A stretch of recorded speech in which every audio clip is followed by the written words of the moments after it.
Erditzea gertatu eta berehala aurra gosez egoten da, bularra hartzeko prest.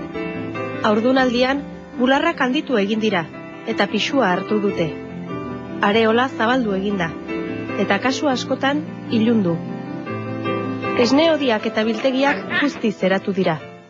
Haurdunaldia erditu ostean bukatzen da, plazenta kanporatua izan denean.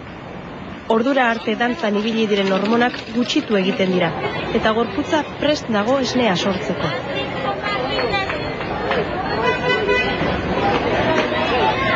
Esnea sortzeari esne kolpea, esnea etortzea edo esnetzea esaten zaio, eta erditu eta 2-3 egunera gertatu ohi da.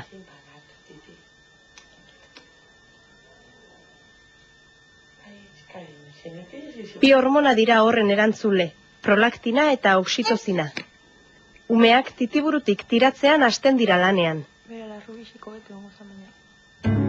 Amaberriaren bularrak barrutik adar askoko zuhaitza ematen du. Adar puntetan barrunbe batzuk daude, eta hantxe sortzen da esnea. Barrunbe horietatik hodiak ateratzen dira, esnea biltegietara eramateko. Hodien artean daude esne biltegiak, zelula zinguratuta. Eta badira, biltegietatik titiburuetara ateratzen diren hodiak ere. Umeak titiburutik zurrupatzen duenean, esnea sortzen da barrunbeetan.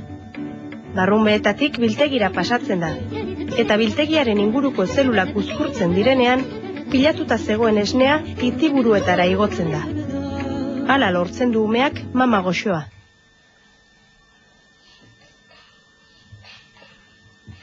Bularretik ateratzen den lehen esnea lodia eta horiska da.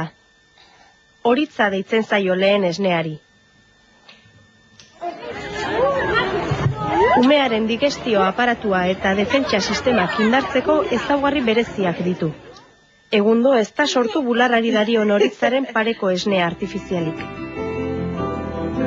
Ondoren sortuko dira trantsizio esnea eta esne heldua. Biguinagoak eta zuriskagoak horitza baino. Une oro egokitzen dira esnearen propietateak eta produkzioa umearen beharretara. Umeak zenbat eta esne gehiago hartu, orduan eta gehiago sortuko du bularrak. Umeak tiratzeari uzten dionean amaitzen da esne sortzea. Bularrak usten ez badira, ez da gehiago esnerik sortzen.